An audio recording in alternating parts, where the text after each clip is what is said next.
பல்வேறு நிர்வாகிகளை அவங்க நேரில் சந்திச்சு பேசினாங்க. ஆனாலும் கூட பாஜகவுக்கு அது ஒரு பெரிய இழப்பாக தான் இருக்கு. தமிழ்நாட்டில் பாஜக ஏன் இந்த மாதிரி நாசமாக போச்சுங்கிறதுக்கு முக்கியமான சூத்திரதாரியே இந்த சிபி ராதாகிருஷ்ணன், அப்புறம் இந்த நிர்மலா சீதாராமன், அப்புறம் குருமூர்த்தி.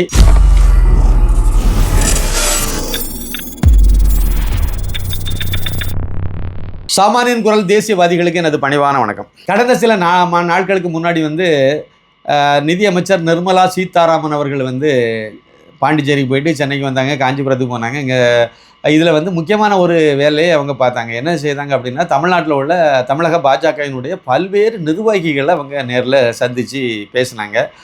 பேசும்போது அதில் முக்கியமான ஏன் பாஜக தோல்வி அடைஞ்சுன்னு அவங்க அதை பற்றி ஆராய்ச்சி பண்ண வரல.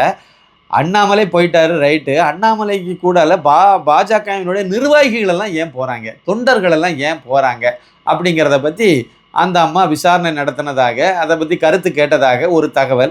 அதில் தமிழக பாஜக நிர்வாகிகள் சொல்லி சில பேருக்கு அண்ணாமலை பிடிச்சிருக்கு, அவருடைய செயல்பாடு பிடிச்சிருக்கு, அதனால் அண்ணாமலைக்கு பக்கத்தில் மாநில அளவில் உள்ள நிர்வாகிகள் எல்லாம் கூட போயிருக்காங்க அப்படிங்கிறது. அப்புறம் இங்கே தமிழக பாஜகவினால் ஒதுக்கி வைக்கப்பட்டவங்க, அவங்களுக்கு பிரதிநிதித்துவம் கொடுக்காம ஒதுக்கி வைச்சனால அந்த அதிருப்தியில் இருந்தவங்க, மாவட்ட அளவில் உள்ளவங்க, மாநில அளவில் உள்ளவங்க எல்லாம் கூட அங்கே போயிருக்காங்க அப்படிங்கிற கருத்தெல்லாம் அவங்கக்கிட்ட பதிவு செய்திருந்ததாக தகவல். பத்திரிகை செய்தி தான் இது. அது ஒரு தகவல். அப்புறம் இன்னொரு தகவல் என்ன அப்படின்னு கேட்டிங்கன்னா, திரு BL சந்தோஷ், அதாவது பாஜகவினுடைய தேசிய அமைப்பு பொதுச் செயலாளர் BL சந்தோஷ் அவர்கள் அண்ணாமலைக்கிட்ட மறுபடி அப்ரோச் பண்ணி அவரை பேசி, நீங்கள் மறுபடி பாஜகவுக்கே வந்துருங்க, அதாவது பாஜகவினுடைய மேலிடம் பாஜகவிலேருந்து யார் போனாலும் அதனால் பாஜகவுக்கு எந்த இழப்பும் இல்லை, அது எப்பவும் உள்ளது தான். அந்த அடிப்படையில் அவங்க சொன்னதெல்லாம் உண்மை தான். உங்களை நீங்கள் சரி போயிட்டு வாங்கன்னு சொல்லி உங்களை அனுப்பி விட்டது உண்மை தான் அது. ஆனாலும் கூட பாஜகவுக்கு அது ஒரு பெரிய இழப்பாக தான் இருக்குது. அதனால் நீங்கள் மறுபடியும் பாஜக வந்தால் ரொம்ப சிறப்பாக இருக்கும், அதனால் மீண்டும் பாஜகவுக்கு நீங்கள் வந்துருங்க அப்படின்னு சொல்லி அவர் கேட்டதாகவும் ஒரு தகவல். அந்த கேட்டதுக்கு அதுக்கு திரு அண்ணாமலை IPS அவர்கள் என்ன சொன்னாங்களாம் அப்படின்னா, இல்லை நான் ஏதோ வெளியே வந்துட்டேன், இனிமேல் அது லாபமோ நஷ்டமோ, அது வாழ்வோ தாழ்வோ எது வேணாலும் இருந்துட்டு போட்டு, நான் இதுலேயே என்னங்கிறத நான் பார்த்துறேன், அதனால் ஒன்றும் பிரச்சனை இல்லை, நான் இந்த இதுலேயே நான் கண்டினியூ பண்ணுறேன், நான் புதிதாக நான் எடுத்திருக்க முயற்சியிலே நான் போயிட்டு இருக்கேன், அதனால் நீங்கள் கட்டாயப்படுத்த வேண்டாம் அப்படிங்கிற மாதிரி ஒரு கோரிக்கை வச்சு, சரி ஓகே அப்படின்னா உங்கள் விருப்பம் அப்படின்னு சொல்லிட்டு அவர் சொன்னதாக ஒரு தகவல். இந்த இடத்துல நான் முக்கியமாக சொல்ல வேண்டியது என்னென்னா, தமிழ்நாட்டில் பாஜக ஏன் இந்த மாதிரி நாசமாக போச்சுங்கிறதுக்கு முக்கியமான சூத்திரதாரியே நிர்மலா சீதாராமன் தான். அவங்களே தான் இதுக்கு மூல காரணம். பாஜகவும் அதிமுகவும் கூட்டணி வச்சது தான் இவ்வளோத்துக்கும் காரணம். அதானே உண்மை. தமிழக பாஜக மிகப்பெரிய அளவில் வளர்ச்சி பெற்று வந்துச்சு. எப்படியாவது தமிழகத்தில் பாஜக ஆட்சியை பிடிச்சிடண்டா அப்படின்னு சொல்லி ஒரு நம்பிக்கையை எனக்கெல்லாம் விதைச்சது அண்ணாமலை வந்த பிறகு தான். அதுக்கு முன்னாடி ஏதோ படிட்டு நடந்தோம், சரி என்றாவது ஒரு நாள் தாமரை தமிழகத்தில் ஆட்சியை பிடிக்காதா அப்படிங்கிற ஒரு ஏக்கம் இருந்தது உண்மை. ஆனால் அந்த ஏக்கத்துக்கு நடைமுறைக்கு சாத்தியப்படுது அப்படிங்கிற ஒரு நம்பிக்கையை ஊட்டினது 2021 பிறகு திரு அண்ணாமலை அவர்கள் பாஜகவினுடைய மாநில தலைவராக நியமிக்கப்பட்ட பிறகு தான். அவருடைய அதிரடியான அரசியல், அவருடைய துணிச்சலான சில நடவடிக்கைகள், என் மண் என் மக்கள் யாத்திரை, இதன் மூலமாக பாஜகவை பட்டி தொட்டி எங்கும் கொண்டு சேர்த்தது, இளைஞர்கள் மத்தியில் பாஜகவுக்கு ஒரு பெரிய வரவேற்பை ஏற்படுத்தினது, படித்த மக்கள் எல்லாம் பாஜக மக்கள் நகர்ந்தது, அப்புறம் பெண்கள் எல்லாம் பாஜகவை பற்றி பேச ஆரம்பித்தது, அதை பற்றி அவங்களும் அரசியலில் கவனிக்க ஆரம்பித்தது. அதே மாதிரி திரு காமராஜர் ஆட்சியில் காமராஜர் ஆட்சியை நேரடியாக பார்த்த 80-90 வயசில் உள்ளவங்க எல்லாம் திரு அண்ணாமலை IPS அரசியலுக்கு வந்த பிறகு பழையபடியும் ஒரு அரசியலில் ஒரு மாற்றம் தமிழ்நாட்டில் வரப்போகுதுடா, அண்ணாமலை மூலமாக நிகழப்போகுதுன்னு சொல்லி ஒரு நம்பிக்கையை ஏற்படுத்தினது. திரு MG ராமச்சந்திரன் அவர்களால் ஈர்க்கப்பட்டு அரசியலுக்கு வந்தவங்க, இல்லைன்னா அவரவே ரொம்ப நேசித்த ஆட்களெல்லாம், விசுவாசிகளெல்லாம் கூட அண்ணாமலையை ஆதரிக்க ஆரம்பித்தது. அதுமாதிரி செல்வி ஜெயலலிதா அந்த அம்மாவை ரோல் மாடலாக எடுத்துகிட்டு அவங்கள மானசீகமாக ஏற்றுக்கிட்ட பெரும்பாலான நிறைய விசுவாசிகள் எல்லாமே அண்ணாமலையை ஏற்றுக்கிட்டது.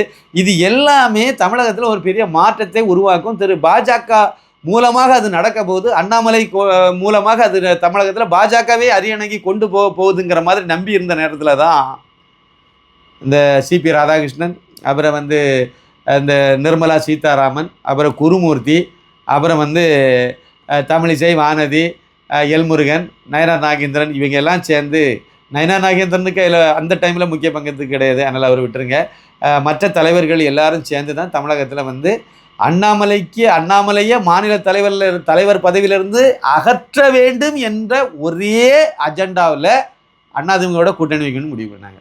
பாஜக அதிமுகவோட கூட்டணி வச்சா வளராதுங்கிறது குழந்தைக்கு கூட தெரியும். ஆனால் தமிழகத்தில் இருக்கக்கூடிய தலைவர்களுக்கெல்லாம் தெரியலை அப்படிங்கிறது இன்னமும் புரியலையே. இன்னமும் அவங்க அதை பற்றி புரியவே இல்லையே. இன்னமும் வந்து நாங்கள் பாஜக வளர்த்துக்கிட்டு இருக்கோம். சரி, இப்போ வளங்கப்பா, அண்ணாமலை போனால் என்ன 1000 அண்ணாமலையை உருவாக்க முடியும்னு சொல்லுங்கள். நீங்கள் சொல்கிறீங்க, உருவாக்குங்க, ஒன்றும் பிரச்சனை இல்லை. அண்ணாமலை விட இன்னும் ஒரு திறமையான நடவடிக்கையில் ரொம்ப டேரிங்காக இருக்கக்கூடிய ஒரு ஆளை மாநில தலைவர் ஆக்குங்க. இல்லை நிர்மலா சீதாராமனே தமிழக பாஜக தலைவராக ஆக்குங்க. அந்த ஸ்ரீரங்கத்தில் அங்கே அந்த இவர் இருக்கார் பாருங்க, ரங்கராஜன் நரசிம்மன், அண்ணாமலைக்கு மேலே விஷத்தை அள்ளி கக்கிக்கிட்டே கிடக்காருல, அந்த எல்லாம் இதை தான் சொல்கிறாரு. நிர்மலா சீதாராமன் வந்து ஜெயலலிதா மாதிரியான ஒரு இரும்பு பெண்மணி, அவங்கள தமிழக பாஜக தலைவராக ஆக்கினா தமிழக பாஜகவை அப்படியே நட்ட குத்துற தூக்கி நிப்பாட்டிடலான்னு அவருக்கு பதிவு போட்டுட்டு கிடக்காரு.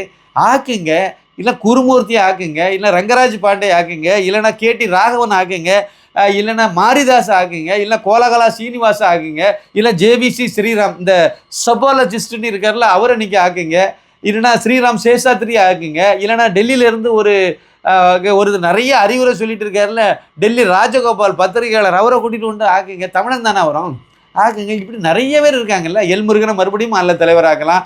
தமிழிசை சவுந்தரராஜன் 2 மாநில கவர்னராலாம் இருந்து அனுபவம் பெற்ற ஆள், அவங்கள மாநில தலைவராக்கலாம். வானதி சீனிவாசனை மாநில தலைவராக்கலாம். இதெல்லாம் விட்டுக்கிட்டு எதுக்கு அண்ணாமலையை கரிஞ்சு கொட்டி 24 மணி நேரமும் இதே வேலையை செய்துட்டு அவர் டெல்லி தமிழ் சங்கத்தில் கலந்துக்கிட்டாருன்னா அது வந்து இந்துத்துவாக்கு எதிராக போயிட்டார். இந்த இடத்துல நான் வேற ஒரு தகவலையும் சொல்லணும். அவர் வந்து இந்துத்துவ இதுக்கு போயிட்டார். ரைட்டு, ஓகே, விட்டுருங்க.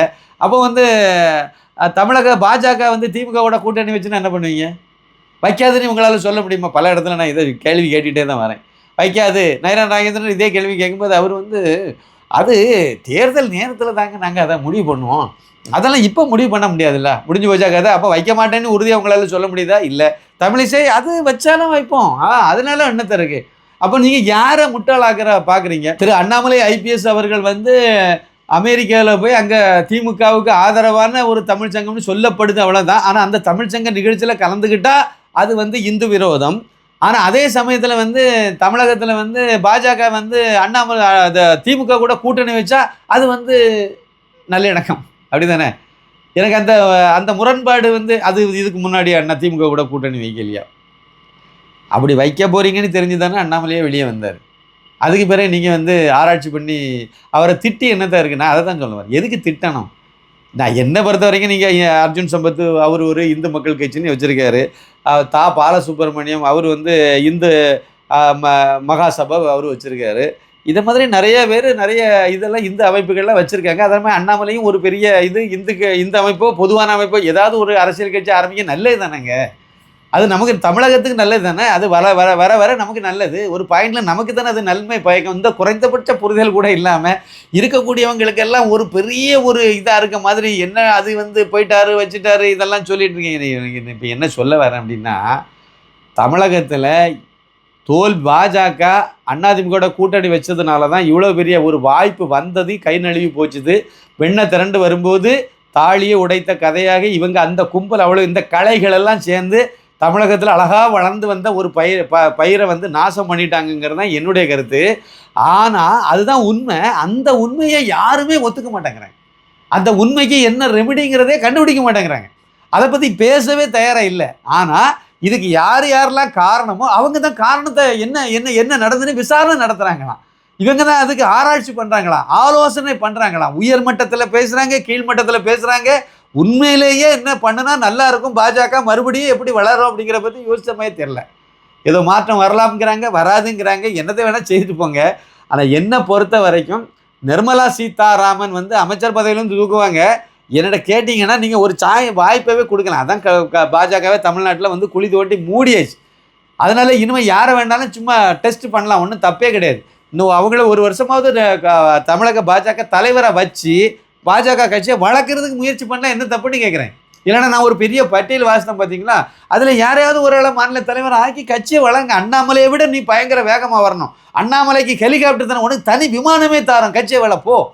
நீ வேறு அவர் நடைபயணம் தானே போனார், நீ வந்து என்ன பயணம் வேணாலும் போய் கட்சியை வளர்த்துரு அப்படின்னு சொல்ல வேண்டியதானே. ஆட்சியில் உட்கார வைக்கணும் 2031, இதுதான் டார்கெட்.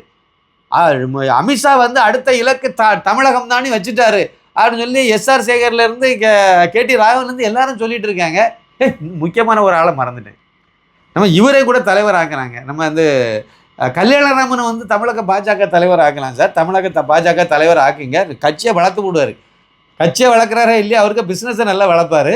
நீங்கள் அவரை ஆக்குங்க, ஒருக்கா வாய்ப்பு கொடுங்க. எல்லாருமே கொள்ளையடிக்கணும்னு முடிவு பண்ணிட்டு இருக்காங்க. எல்லாருமே திராவிடிய பாஜக தான். அவரும் கொஞ்சம் வாழ்ந்துட்டு போட்டுமே, கொஞ்சம் வாய்ப்பு கொடுங்க.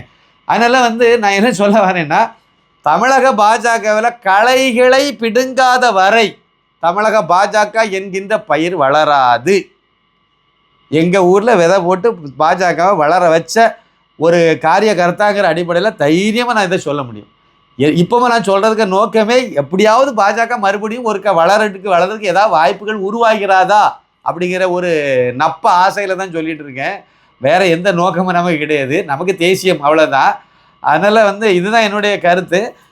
இதெல்லாம் பார்க்கும்போது கொஞ்சம் கேலி கூத்தாக இருக்க மாதிரி இருந்துச்சு. இவங்க விசாரணை நடத்தினது, இவங்க வந்து கருத்து கேட்டது, இந்த குருத்து கேட்டது, இதெல்லாமே நீங்களே எல்லாருக்கும் காரணமாக கருத்தாகவும் இருந்துட்டு நீங்களே அதுக்கு என்ன காரணம்னு கண்டுபிடிக்கிறீங்க பார்த்தீங்களா? இதுதான் அப்பட்டமான திராவிடியா மாடலுங்கிறது. அவங்க இதை தான் செஞ்சுட்டு இருக்காங்க. அதே தான் நீங்களும் செஞ்சுட்டு இருக்கீங்க.